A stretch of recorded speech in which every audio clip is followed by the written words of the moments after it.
Bismillahirrahmanirrahim. Assalamualaikum warahmatullahi wabarakatuh. Alhamdulillahilladzi arsala rasulahu bil huda wa dinil haq liyudhhirahu 'ala dini kullihi wa kafa billahi syahida. Asyhadu an la ilaha illallah wahdahu la syarikalah wa asyhadu anna Muhammadan abduhu wa rasuluh. Sallallahu alaihi wasallam wa ba'd. Bapak-bapak, ibu-ibu, jamaah sekalian rahimani wa rahimakumullah jami'an. Insyaallah malam hari ini untuk pertemuan yang ketiga saya akan menyampaikan sunnah-sunnah fitrah. Sunnah yang dimaksudkan di sini bukan sunnah menurut hukum, maksudnya hukum sunnah, bukan. Karena sunnah itu pengertiannya ada tiga. Sunnah dalam Islam itu pengertiannya ada tiga. Yang asli, mana yang asli dari sunnah? Sunnah itu adalah ma'udhifa ilan Nabi sallallahu alaihi wasallam min qaulin au fi'lin au takrir. Sunnah itu adalah apa saja yang disandarkan kepada Nabi, baik berupa ucapan, perbuatan maupun penetapan. Nabi SAW atas perbuatan sahabat. Ini namanya sunnah yang asli. Makna sunnah yang asli itu adalah apa yang datang dari Nabi Shallallahu Alaihi Wasallam. Adapun sunnah yang belakangan itu adalah sunnah dalam arti hukum, yaitu adalah apa? Sunnah menurut ulama-ulama fikih. Kalau ulama fikih mengatakan sunnah, itu artinya apa saja yang bukan wajib. Perkara-perkara yang bukan wajib itu namanya sunnah. Itu sunnah menurut ulama fikih. Adapun sunnah menurut ulama usul, para penganalisa, sunnah itu artinya diberi pahala jika mengerjakan dan tidak ada dosa bagi yang meninggalkan. Nah, ini pengertian sunnah menurut ulama usul. Tetapi yang dimasukkan dalam bab ini, sunnah-sunnah fitrah itu artinya sunnah yang disandarkan kepada Nabi Shallallahu Alaihi Wasallam. Sehingga kalau dari sisi hukum bisa sunnah ini mananya wajib, bisa sunnah ini artinya sunnah mustahab. Nah, itu sunnah yang dimasukkan. Kemudian kalimat yang kedua fitrah. Fitrah itu artinya Islam. Fitrah itu maknanya adalah Islam. Sebagaimana disebutkan dalam hadis dari Nabi SAW, kullu mauludin yuladu alal fitrah. Setiap anak yang dilahirkan itu dalam keadaan fitrah, maksudnya dalam keadaan Islam. Fa abawahu yuhawidanihi, kedua orang tuanya lah yang membuat anak itu menjadi Yahudi, dan orang tuanya lah yang membuat anak itu menjadi Majusi atau menjadi Nasrani. Aslinya bahwa anak itu lahir dalam kondisi Islam, fitrah. Ini adalah itu makna fitrah. Saya ada satu istilah yang tersebar di masyarakat dan itu keliru. Namanya khata'un sya'i dalam bahasa Arab. Kesalahan yang sudah tersebar, yang sudah dianggap biasa di kalangan masyarakat. Apa? Zakat fitrah. Zakat fitrah itu sebenarnya keliru. Mestinya zakatul fitri. Mestinya yang betul adalah zakat fitri, bukan zakat fitrah. Fitrah itu artinya Islam, ya kan? Fitri artinya jiwa. Jadi mensucikan jiwanya. Maka dinamakan zakatul fitri. Kenapa? Karena zakat fitri itu kaitannya dengan Idul Fitri, ya kan? Ini kesalahan tapi sudah dianggap biasa di kalangan masyarakat. Tapi yang betul maksudnya adalah apa? Zakat fitri, bukan zakat fitrah. Karena fitrah dengan fitri itu dua kata yang mirip tapi maknanya berbeda. Bahasa Arab itu biasa, dua kata mirip, cuma ada tambahan tak marbuto aja, fitrah. Fitrah dalam itu tambahan. Ada tak marbuto, ada yang tidak pakai tak marbuto. Itu aja, tapi bedanya maknanya itu secara makna berbeda. Nah, yang dimasukkan di sini sunnah-sunnah fitrah adalah sunnah-sunnah yang yang ada di dalam syariat Islam. Nah, yang ada di dalam syariat Islam apa saja yang disyariatkan di dalam Islam. Nah, biasanya sunnah-sunnah fitrah ini berkaitan dengan kesucian dan kebersihan. Di dalam anggota tubuh kita ini ada tempat-tempat yang kotor. Ada tempat-tempat yang kotor, misalnya dari hidung tempat yang kotor, dari mulut tempat yang kotor, dari telinga ada tempat yang kotor, mata itu ada tempat yang kotor. Kemaluan, keluar dari kemaluan itu kan tempat yang kotor. Itu ada tempat-tempat yang kotor. Maka apa? Islam itu datang untuk membersihkan tempat-tempat yang kotor ini. Nah, inilah yang disebut dengan sunnah-sunnah fitrah. Adapun dalil yang menunjukkan tentang sunnah fitrah ini dijelaskan dalam hadits Abu Hurairah. Abu Hurairah radhiyallahu taala anhu, qala Rasulullah SAW, sunanul fitrah khamsun minal fitrah. Ada lima termasuk sunnah-sunnah fitrah. Ada 5 termasuk sunnah-sunnah fitrah. Yang pertama adalah al-istihdad. Istihdad itu artinya mencukur bulu kemaluan. Karena kemaluan itu adalah tempat yang kotor, maka bulu ini adalah disunnahkan untuk dicukur. Nah, ini adalah termasuk sunnah. Wal khitan. Khitan, sunat atau khitan ini adalah termasuk sunnah-sunnah fitrah. Kenapa? Karena kalau tidak disunat, sunat itu adalah untuk membersihkan kemaluan zakar bagi laki-laki. Kemudian yang ketiga waqassus syarib, kumis. Kumis ini juga tempat yang kotor. Tempat yang kotor. Wanatful ibid, demikian juga mencabut bulu ketiak. Ketiak ini adalah termasuk kotor. Maka disunahkan untuk dicabut. Mencabut bulu ketiak. Kalaupun dicukur juga nggak ada masalah. Kemudian tempat yang kotor yang kelima yang disebutkan dalam hadits Abu Hurairah, taklimul azfar, adalah motong kuku, karena kuku ini adalah tempat-tempat yang kotor. Semua yang disebutkan dalam hadits Abu Hurairah, kumis, kemaluan, ketiak, kemudian kuku, ini semuanya adalah kemaluan, itu semuanya adalah tempat-tempat yang kotor yang hendaknya dibersihkan.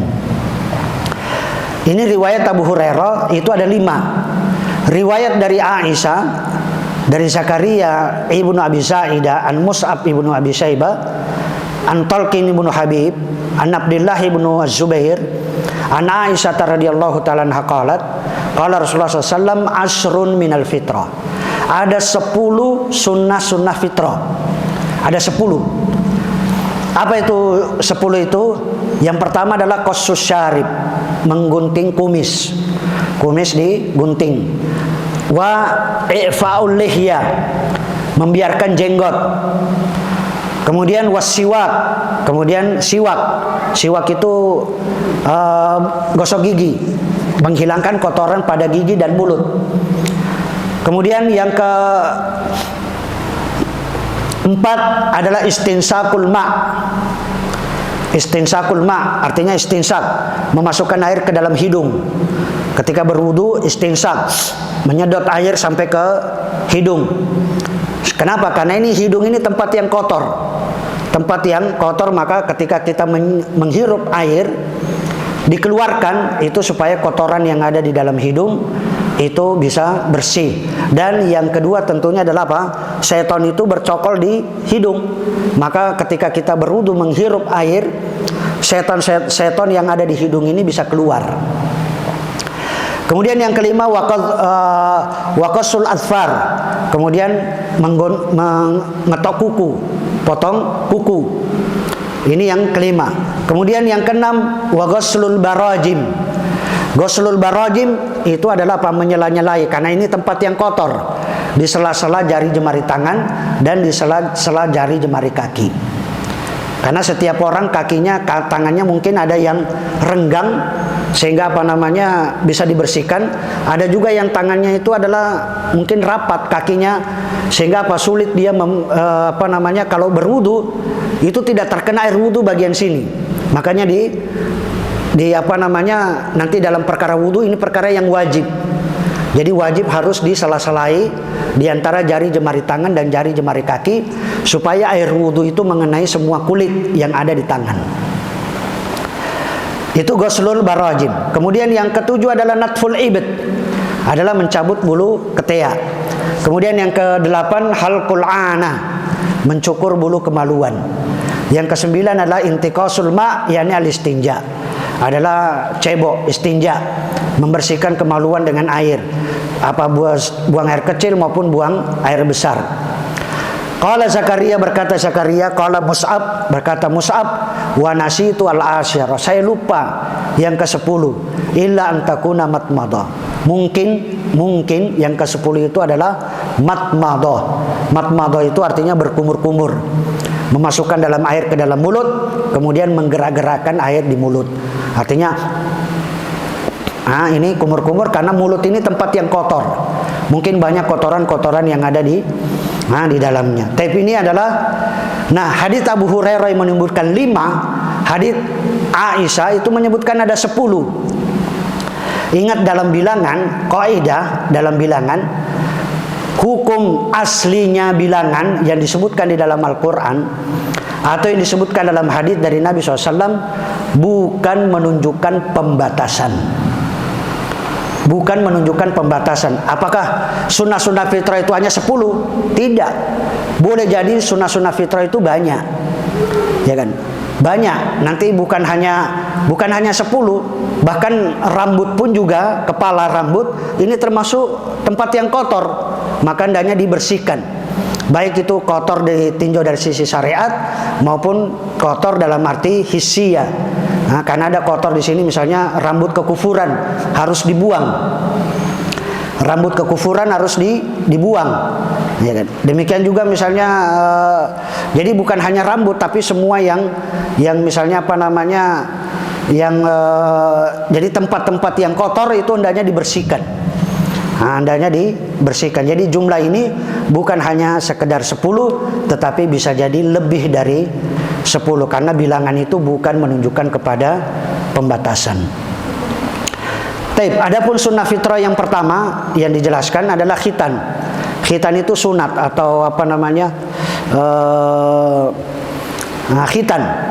Khitan ini hukumnya adalah wajib, baik itu kepada laki-laki dan kepada perempuan. Ini mazhabnya Imam Syafi'i. Mazhabnya Imam Syafi'i, laki-laki dan perempuan hukumnya adalah wajib sunat khitan, wajib di khitan. Adapun mazhabnya Imam Ahmad, yang wajib itu laki-laki, adapun perempuan hukumnya adalah sunnah. Maksudnya bukan wajib. Kalau perempuan tidak wajib khitan, laki-laki wajib khitan. Ini mazhabnya Al-Imam Ahmad ibnu Hanbal. Adapun ulama Imam Abu Hanifah mengatakan dua-duanya adalah sunnah. Mau laki-laki perempuan hukumnya adalah sunnah, bukan wajib. Tapi pendapat yang kuat bahwa untuk laki-laki itu wajib, adapun perempuan itu adalah sunnah. Kalau Imam Syafi'i mengatakan dua-duanya wajib, laki-laki dan perempuan. Kenapa laki-laki? Laki-laki itu ada kulub yang menutupi menutupi zakar, yang itu harus dipotong. Sebab kalau itu tidak dipotong, itu kotoran-kotoran habis kencing, habis apa, dia akan ngumpul di situ. Maka disyariatkan supaya dipotong. Adapun bagi wanita itu adalah untuk mengurangi syahwat, ya kan? Mengurangi syahwat. Dalil yang menunjukkan adalah hadis dari Nabi SAW yang menunjukkan bahwa khitan ini adalah wajib. Nabi SAW bersabda, alqi anka sya'ral kufri waqtatin, buanglah rambut kekufuran dan berkhitanlah. Berkhitanlah ini adalah perintah. Perintah dalam kaidah usul fikih al-amru yaqtadi al-wujub. Perintah di situ mengandung kewajiban. Sehingga berkhitanlah ini menunjukkan adalah perintah dari Rasulullah SAW, dan itu hukumnya adalah wajib. Adapun membuat rambut kekufuran, maksudnya rambut kekufuran itu adalah apa?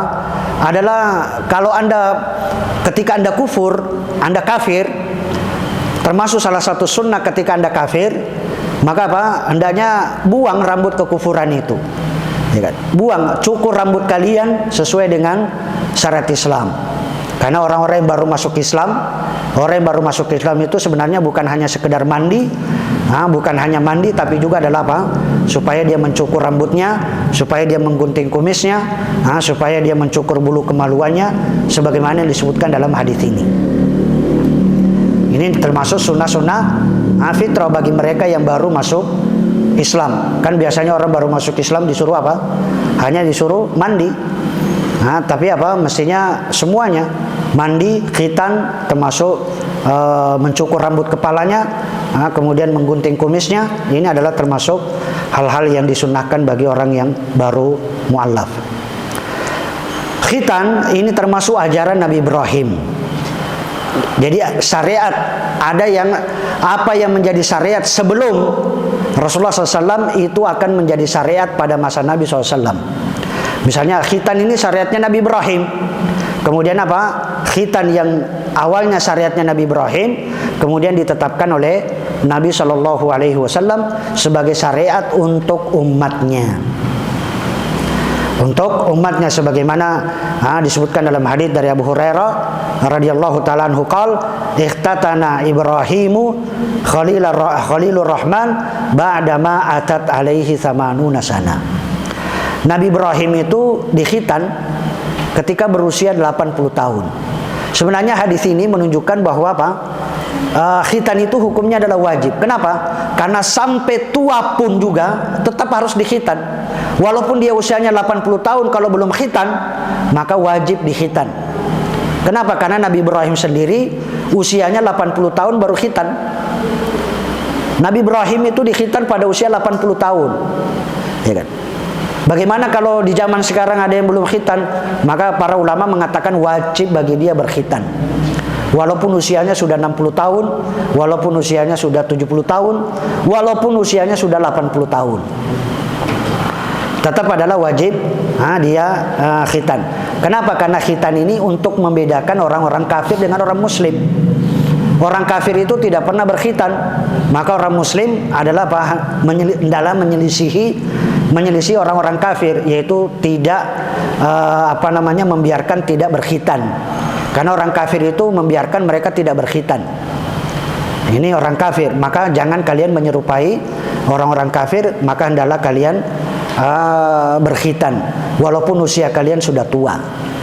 Ya, sebagaimana ini kan sudah malu, masa tua mau khitan, mau disunat, sudah 80 tahun, ya nggak ada masalah. Nabi Ibrahim aja tidak merasa malu, karena itu syariat. Kalau semua yang dari Allah Subhanahu wa taala itu mestinya harus tunduk.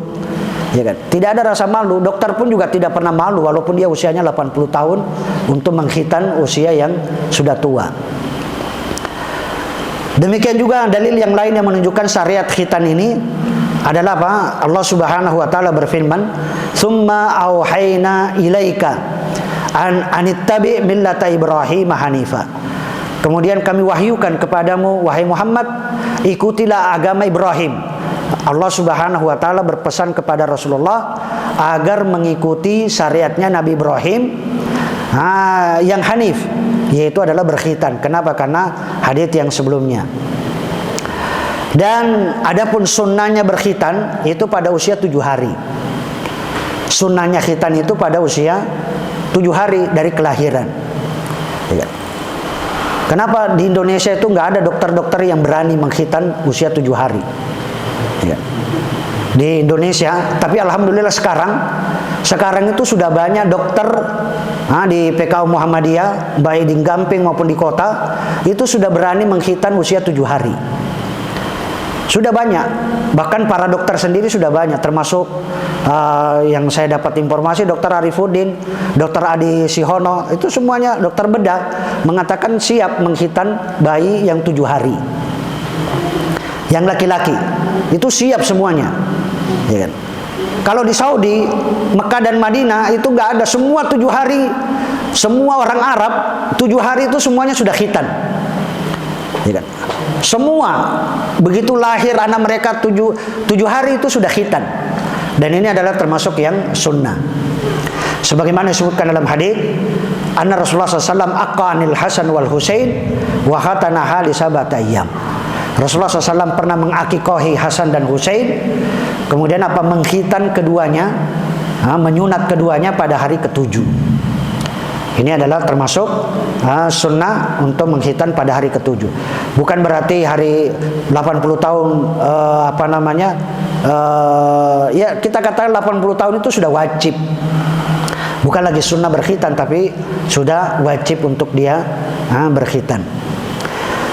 Juga dalam hadis dari Abdullah bin Abbas yang menunjukkan sunnah pada bayi yang lahir, sebagaimana disebutkan dalam hadis Abdullah bin Abbas, sab'atu minas sunnah, ada 7 perkara yang sunnah pada bayi yang baru lahir. Apa saja 7 yang sunnah pada bayi yang baru lahir? Yaumas sabi, pada hari ketujuh. Yang pertama, wa yusamma, dikasih nama. Pada hari ketujuh itu sudah dikasih nama anak itu. Anak itu sudah dikasih nama, diberi nama. Dan saya sampaikan, memberi nama anak jangan lebih dari 2 kata, maksimal 2 kata. Memberi nama anak itu maksimal 2 kata, itu yang sunnah dari Nabi. Lebih dari 2 itu perkara yang tidak disukai oleh Nabi SAW.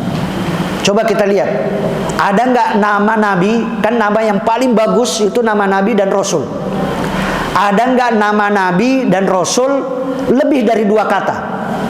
Coba ada nggak? Rata-rata 1 kata atau 2, maksimal 2 kata.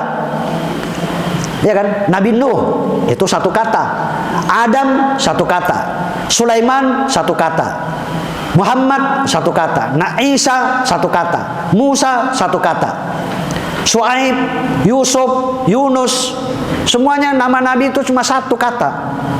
Adapun yang 2 kata itu seperti misalnya apa? Zulkifli. Ya, itu hanya Zu dan Kifli. Itu 2 kata maksimal. Itu nama yang terbaik. Para sahabat radhiyallahu taala anhum semua namanya itu cuma maksimal 2, nggak ada yang lebih dari 2. Seperti Abdullah, Abdun dan Allah, Abdurrahman, Abdun dan Ar-Rahman. Ya kan? Nggak ada nama yang lebih dari 2, nggak ada. Tapi kebanyakan di zaman sekarang anak-anak kalau nggak 1 meter namanya nggak apa namanya nggak keren. Nah, bahasanya nggak keren. Nah, nggak gaul. Jadi anaknya dikasih nama Muhammad Hussein Al-Godeyani, kemudian As-Slemani, Al-Jogjakarti. Nah, itu dikasih tambah semuanya. Ya kan? Ini adalah termasuk nama yang bukan sunnah lebih dari 2 kata. Kemudian yang kedua adalah wayahtatin. Ini adalah apa? Sunnahnya pada hari ketujuh itu adalah diberi dihitan. Kemudian 7 itu adalah apa? 1 dikasih nama pada hari ketujuh, 1 kasih nama, yang kedua dihitan, yang ketiga diakikohi pada hari ketujuh, yang keempat itu ditahnik. Ditahnik itu adalah orang tuanya mengunyah kurma, kemudian kurma ini dimasukkan ke dalam langit-langit bayi. Itu namanya tahnik. Kemudian yang keenam dicukur rambut kepalanya pada hari ketujuh bayi. Nah, kemudian yang ketujuh adalah apa?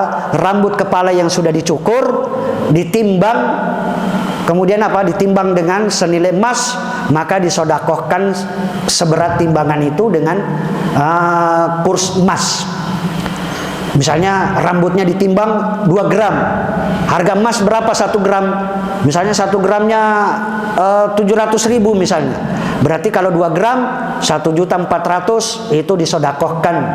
1.400.000 itu diberikan kepada al-fuqara wal masakin, orang-orang fakir dan orang-orang miskin. Jadi itu 7 sunnah yang ada pada bayi pada hari ketujuh dalam hadis Abdullah bin Abbas. Kemudian sunnah fitrah yang kedua itu memelihara jenggot. Jenggot itu dibiarkan, jangan dicukur. Ini adalah bahkan para ulama mengatakan memelihara jenggot itu hukumnya adalah wajib. Ini adalah wajib dan haram untuk mencukur. Dan ini adalah sebenarnya madhab semua madhab, baik itu Imam Ahmad ibnu Hanbal, Imam Syafi'i, Imam Malik maupun Imam Abu Hanifah, semuanya sepakat kalau membiarkan jenggot itu hukumnya adalah wajib, mencukurnya itu adalah haram. Ya kan? Semuanya, mau dia mazhabnya manapun itu sama. Kenapa? Karena orang yang mencukur rambut itu, mencukur jenggot, itu termasuk merubah ciptaan Allah Subhanahu wa taala. Merubah ciptaan Allah itu hukumnya adalah tidak boleh. Sebagaimana Allah Subhanahu wa taala berfirman kepada para setan, "Wala amurannahum fala yughayyirunna khalqallah." Dan aku suruh mereka akan aku suruh mereka untuk mengubah ciptaan Allah. Lalu artinya aku suruh mereka, orang-orang para setan, mengubah ciptaan Allah. Ternyata mereka benar-benar mengubahnya. Ini adalah itu adalah termasuk perbuatan setan. Setan itu kalau dilarang itu tambah jadi. Dia tambah bandel, tambah balelo, ya kan? Itu adalah setan. Ketika dilarang mencukur jenggot mereka, maka setan mengatakan, cukur jenggot kalian. Sudah, tentang Allah dan Rasulnya. Mereka berani menentang Allah dan Rasulnya. Maka orang-orang yang mencukur jenggot itu termasuk pengikut-pengikut setan. Sebagaimana yang disebutkan dalam ayat ini.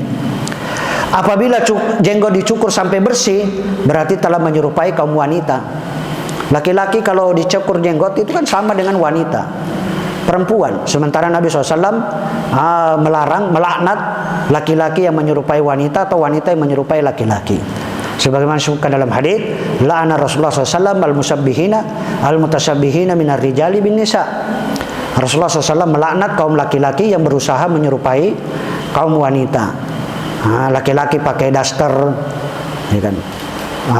Wanita pakai baju koko, itu termasuk haram, nggak boleh.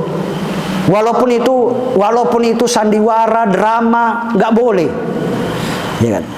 Ini kan drama, ini kan cuma drama, nggak boleh. Walaupun itu drama, main-main tidak boleh. Wanita memakai baju koko, laki-laki memakai daster. Walaupun itu bermain-main tetap tidak boleh, karena dalam Islam tidak boleh bermain-main dalam syariat Islam. Ya, bermain-main, saya pakai daster untuk untuk istilahnya vlog. Kadang vlog. Ada untuk vlog atau untuk konten. Untuk cari konten. Kan ada misalnya dia laki-laki tapi suaranya dibuat perempuan, pakaiannya dibuat perempuan. Ini termasuk menyerupai wanita. Nabi menyuruh kita memelihara jenggot, sedangkan perintah pada asalnya itu adalah wajib. Sebagaimana juga disebutkan dalam hadis dari Abu Hurairah, kalau Rasulullah SAW, jussus sawarib, potonglah kumis-kumis kalian, warhu al-liha, biarkan jenggot-jenggot kalian, khaliful majus, selisilah orang-orang majusi. Selisilah artinya perintah untuk menyelisih orang-orang majusi. Kenapa orang majusi itu adalah Dia membiarkan kumis mereka, mencukur jenggot-jenggot mereka. Itu orang majusi.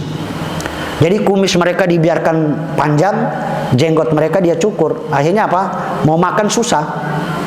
Makan aja susah. Kenapa? Karena kumisnya kumisnya kayak kumis Pak Raden misalnya. Itu adalah itu bukan termasuk sunnah atau bukan termasuk syariat. Justru kumis itu hendaknya selalu dipotong, karena ini tempat yang kotor. Tempat yang kotor, karena kotoran-kotoran itu nempel di kumis. Ketika makan, maka kotoran pun juga akan masuk bersama ke dalam mulutnya, yaitu dari kumis-kumisnya. Kemudian sunnah fitrah yang ketiga adalah siwak.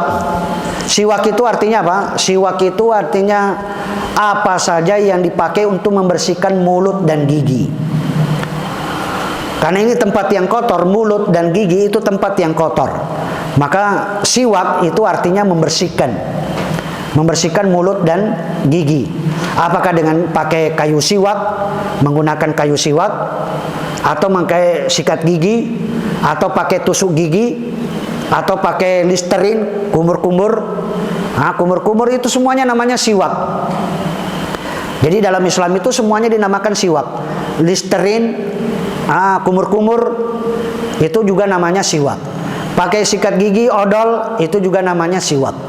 Pakai kayu siwak, itu juga namanya siwak. Pakai tusuk gigi untuk membersihkan mulutnya, itu juga dinamakan siwak. Gosok pakai batu bata, batu bata juga dinamakan siwak. Pakai sapu tangan, tisu untuk membersihkan mulutnya, itu juga dinamakan siwak. Jadi siwak itu adalah apa saja yang dipakai untuk membersihkan mulut dan gigi. Ya, ini adalah apa? Dan siwak ini sangat dianjurkan. Pertama adalah ketika berwudu. Ketika kita berwudu hendaknya kita bersiwak. Sebelum berwudu atau di dalam berwudu. Jadi ketika berwudu atau sebelum berwudu. Sebagaimana disebutkan dalam hadis dari Abu Hurairah radhiyallahu taala anhu, qala Rasulullah sallallahu alaihi wasallam, laula nasuqa la ummati la amartum bisiwaki inda kulli ma kulli wudu. Ya kan? Seandainya tidak memberatkan kepada umatku, tentu aku akan perintahkan mereka bersiwak, membersihkan mulut dan giginya ketika setiap kali berwudu. Ini dalil yang menunjukkan bahwa bersiwak ketika mau berwudu hukumnya adalah sunnah. Demikian juga bersiwak ketika akan sholat.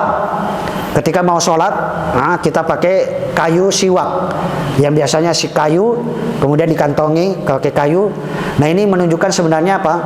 Kayu siwak kan alat pembersih modern sekarang kan sikat gigi. Kira-kira lebih utama mana sikat gigi dengan kayu siwak? Kayu siwak yang biasa dipakai dengan sikat gigi.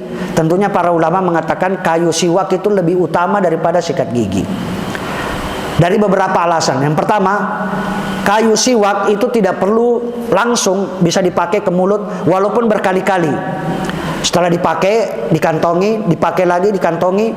Kenapa? Karena kelebihan kayu siwak, kotor bakteri-bakteri itu tidak akan pernah nempel di kayu siwak. Itu mujizat. Kayu siwak itu punya mujizat. Kalau Anda pakai terus dikantongi lagi, dipakai lagi, maka pakai kedua, ketiga, keempat itu tidak ada bakteri yang nempel di kayu siwak.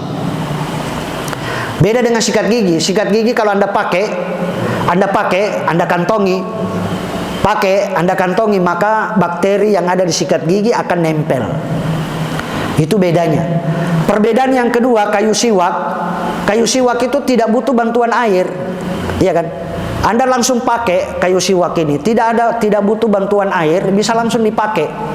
Tapi kalau sikat gigi tidak pakai air, ya gusinya yang istilahnya kegerus, ya kan, gusinya yang kesikat. Yang itu bisa ya istilahnya bisa jadi sariawan, bisa jadi yang lain. Apalagi bakteri-bakteri itu sudah nempel di sikat gigi. Kemudian yang ketiga, ya kalau kayu siwak dipakai, dikantongi, risih nggak? Nggak ada risih, ya kan? Tidak ada risih. Kenapa? Karena kalau dikantong, kayu siwak, bahkan nonjol kayu siwaknya di kantong, itu nggak risih orang melihatnya. Tapi coba sikat gigi dikantongi, ya kan? Wah, kok sikat gigi dikantongi, ya kan? Orang lain melihatnya risih, ya kan? Risih melihat, wah ini kok sikat gigi kok dikantongi. Nah, itu adalah kelebihan kayu siwak dibandingkan dengan sikat gigi. Demikian Bapak, siwak ini sangat dianjurkan ketika sholat. Sebagaimana juga hadits dari Abu Hurairah, laula nasuqa la ummati la amartum bisiwaki ma kulli inda kulli sholatin. Seandainya tidak memberatkan kepada umatku, tentu aku akan perintahkan bersiwak setiap kali mau sholat. Kemudian bersiwak yang ketiga disunahkan bersiwak adalah ketika membaca Al-Quran. Ketika kita mau membaca Al-Quran, maka sunnahnya adalah bersiwak. Ya kan? Kenapa? Karena malaikat itu ketika kita baca Quran, malaikat itu akan mendekat semakin dekat dengan kita ketika kita membaca Al-Quran. Itu kalau kita bersiwak. Tapi ketika mulut kita bau, tidak bersiwak, maka malaikat itu tidak mau mendekat. Tidak mau mendekat. Jangankan dalam hadis yang lain kan begini. Man akala basolan au sauman au kurras fala yaqrabanna masjidana. Siapa yang makan bawang berambang, kemudian bawang lanang, ya kan, bawang bombay, maka mentah, jangan mendekati masjid kami. Karena kenapa Nabi SAW berbicara begini? Ingat, bawang berambang untuk orang Arab itu makan mentah. Karena lalapannya, kalau antum lalapan orang Arab itu apa? Bawang bombay, iya kan? Lalapan. Kalau kita kan lalapannya kacang panjang, apa kubis, apa kemangi, apa timun. Itu lalapan. Pecel lele kan timun atau kubis atau kemangi, iya kan? Itu lalapan. Tapi kalau di Arab, Anda beli ayam panggang, lalapannya apa? Kasih bawang bombay 1 atau 2. Ya kan? Bawang bombay 1. Nah, bawang bombay itu dimakan mentah. Maka Nabi SAW mengatakan jangan kalian makan bawang, maksudnya mentah. Kenapa? Karena itu akan terganggu bau bawang ini, berambang ini, itu akan apa? Mengganggu para malaikat. Malaikat tidak mau mendekat kepada orang yang bau mulutnya ada bawang putih, bawang merah, ya kan? Bawang lanang atau bombay, itu tidak mau. Maka apa? Bagaimana kalau mereka tidak mau bersiwak? Apalagi kalau tidak bersiwak. Karena bersiwak ini itu menghilangkan bau yang ada pada mulut. Adapun makan bawang berambang itu yang sudah dimasak itu nggak ada masalah.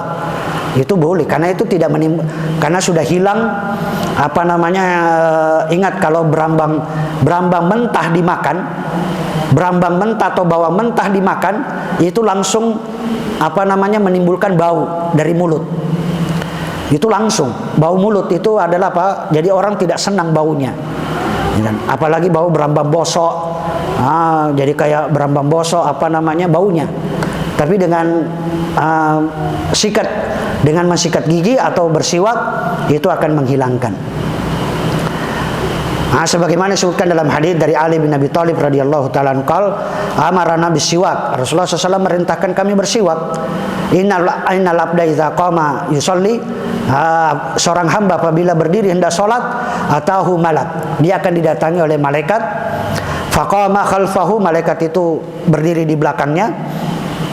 Yastami'ul Qur'an, dia memperhatikan bacaan Al-Quran, malaikat ini. Wa yadnu, dia semakin dekat. Fala yazalu yastami wa yadnu, malaikat itu terus menerus mendengarkan, memperhatikan bacaan Quran dan mendekat. Hina yada'u hatta yada'afahu ala fihi, sampai mulutnya malaikat itu mendekat ke mulut kita yang membaca Al-Quran. Kenapa? Karena fala yakra'u ayatan illa kanat fi jawfil malak. Kenapa? Karena setiap ayat Al-Quran yang dibaca, maka malaikat itu ada di jawfil malak. Kemudian sunnah yang keempat, siwak ini adalah ketika masuk ke dalam rumah. Apalagi ketika lagi safar. Habis perjalanan jauh, safar, mau masuk ke rumah, maka disunahkan supaya bersiwak. Sebagaimana disebutkan dalam hadis dari Nabi SAW. Kemudian yang kelima, sunnah bersiwak ini ketika bangun dari tidur malam. Bangun dari tidur malam sebelum sholat tahajud, maka apa? Sangat dianjurkan bersiwak. Kenapa? Karena orang yang tidur malam itu kan tidur panjang. Tidur panjang itu akan terjadi perubahan pada mulut, bau pada mulut. Maka begitu bangun dari tidur malam, supaya membersihkan mulutnya dengan siwak. Sebagaimana hadits dari Hudzaifah ibnul Yaman. Kemudian sunnah fitrah yang berikutnya, rambut ini termasuk sunnah fitrah yang harus dibersihkan. Maka sunnahnya itu adalah rambut itu setiap bulan dicukur. Sunnahnya setiap bulan itu dicukur, karena rambut ini tempat yang kotor. Kita juga kalau panjang rambut nanti ketombe apa semua gatal kepalanya. Maka apa? Disyariatkan setiap bulan itu adalah mencukur rambut kepala.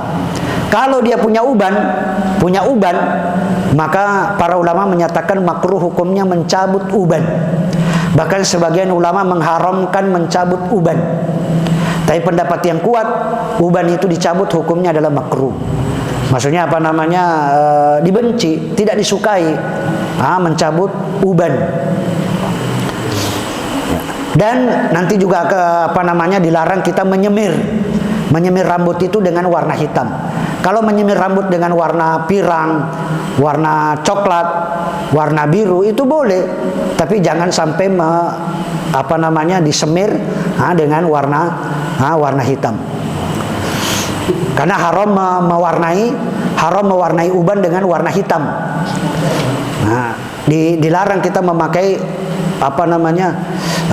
mewarnai uban dengan warna hitam. Kenapa? Sebenarnya mewarnai uban dengan warna hitam itu kenapa dilarang? Itu sebenarnya tidak ridho, tidak ridho dengan takdir Allah dia punya uban.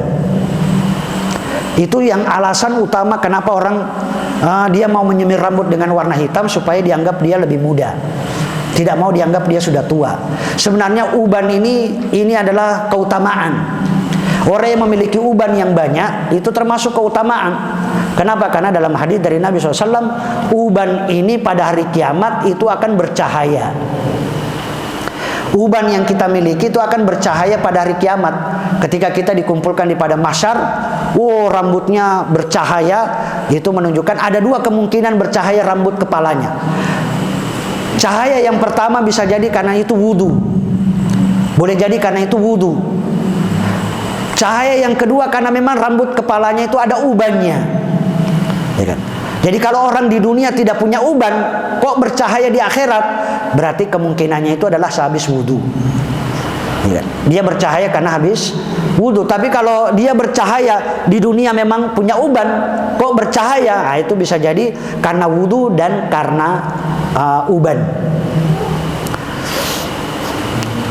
Ini tidak boleh. Kenapa? Karena merubah warna hitam itu termasuk dia menolak takdir dari Allah, tidak mau dianggap sudah tua. Ingat, usia sebenarnya bertambah ini bukan semakin tua. Usia kita itu bertambah semakin berkurang sebenarnya. Kenapa? Jatah kita 60 tahun. Usia saya sekarang 52. Kalau 52 berarti jatah saya tinggal 8 tahun. Kalau jatah saya 60 tahun, berarti apa? Usia saya berkurang, nanti tinggal 8 tahun. Nanti tahun depan tinggal 7 tahun. Tahun depannya lagi tinggal 6 tahun. Sudah, kalau sudah 6, udah. Itu sudah, artinya usia kita itu sebenarnya bukan bertambah, tapi semakin berkurang. Kalaupun dia menyemir rambut, dia boleh menyemir, tapi jangan warna hitam.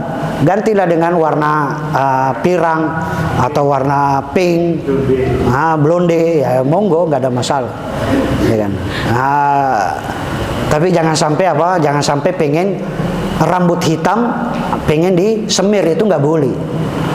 Rambut hitam disemir dengan blonde, rambut hitam disemir dengan warna pirang, itu nggak boleh. Rambut hitam disemir dengan warna biru, nggak boleh. Kenapa? Menyemir rambut itu, alasannya menyemir rambut itu adalah untuk uban.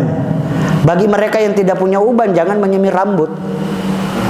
Ini tidak dibolehkan. Kemudian kenapa? Karena orang yang menyemir rambut, ya kan? Orang yang menyemir rambut dengan artinya merubah dengan warna hitam, itu termasuk menyerupai orang-orang Nasrani atau orang-orang Yahudi. Ya kan? Kenapa? Karena Nabi SAW bersabda dalam hadits Abu Hurairah, Rasulullah SAW, Innal Yahuda wan Nasara la yasbigun. Orang-orang Yahudi dan Nasara itu tidak mengubah warna jenggot atau warna rambut ubannya. La yasbigun, mereka tidak mau merubah. Fakhalifuhum, maka selisilah mereka. Orang Yahudi kan rambutnya kalau uban putih, ya sudah dibiarkan putih. Kalau Islam tidak, selisih mereka. Kalau kalian putih rambut, maka jadikan warna pirang atau warna coklat atau warna ya rubahlah, supaya menyelisih orang-orang mereka. Ini adalah sebagaimana disebutkan dalam hadits Abu Hurairah.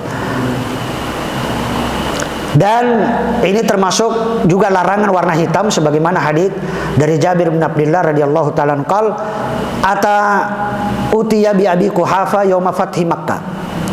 Pernah pada waktu penaklukan kota Mekah, Abu Quhafa itu punya rambut dan jenggot warna putih, seperti kasagoma, seperti bunga yang berwarna putih.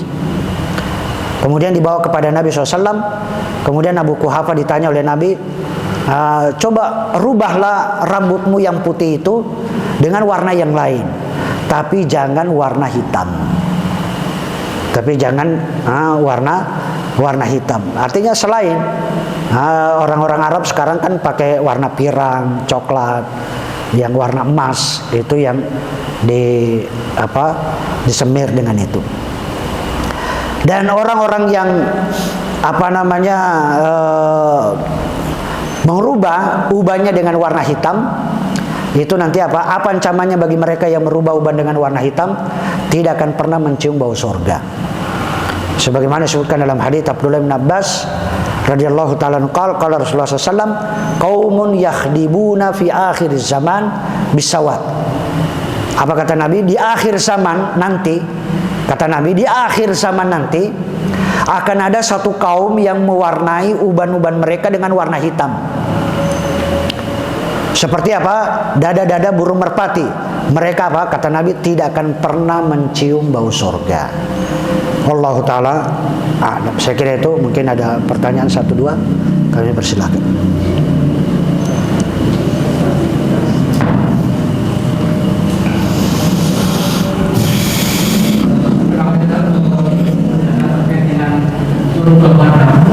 Kalau misalnya seorang istri kemudian suaminya mengganti warna hitam, kalau itu nanti istrinya itu kan berhijab, itu diperbolehkan tidak?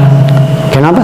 Istri kalau ada perubahan, kemudian suaminya mengganti untuk disetir hitam, itu apakah persoalan itu atau tidak?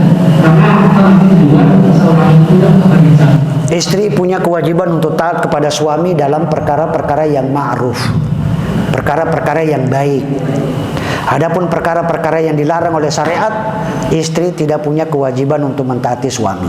Kalau suami menyuruh istrinya menyemir rambut warna hitam, maka apa? Jangan menyelisihi, tidak boleh.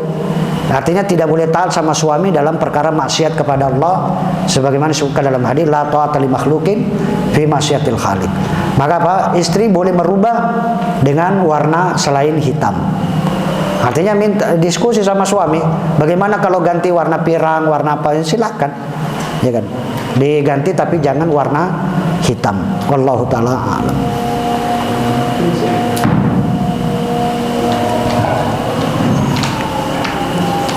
Assalamualaikum warahmatullahi wabarakatuh. Waalaikumsalam.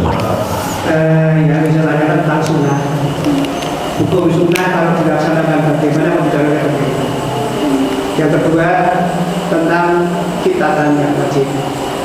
Tadi dijelaskan bahwa Rasulullah SAW bahwa kitatan anaknya dulu 7 hari. Ibrahim 80 tahun.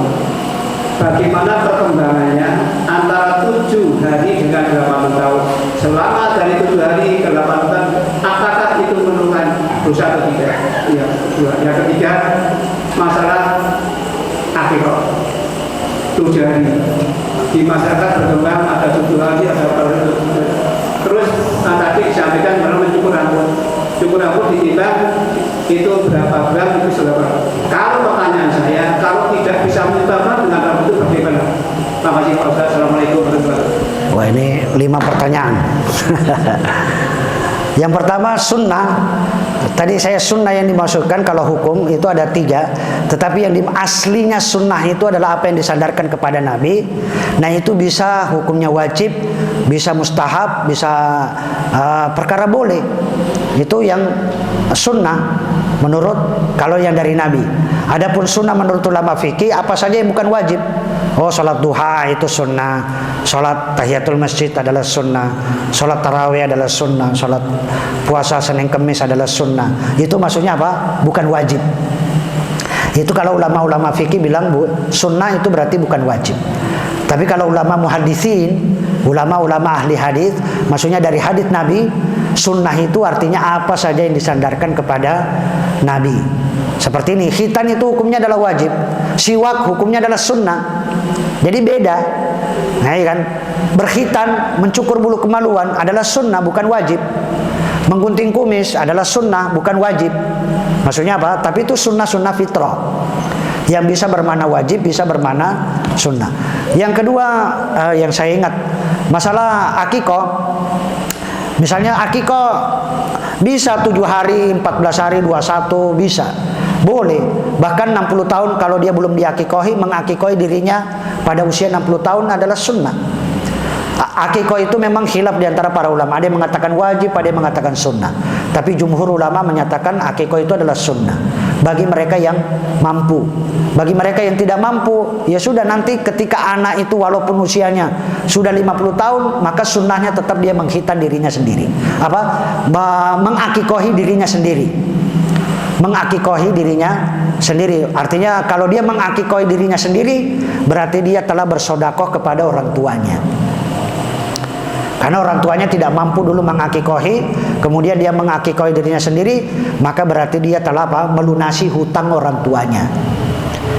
Orang tuanya kan punya hutang, yaitu mengakikohi anaknya, tapi orang tuanya nggak mampu, maka anaknya mengakikohi dirinya sendiri, itu berarti membebaskan hutang orang tuanya.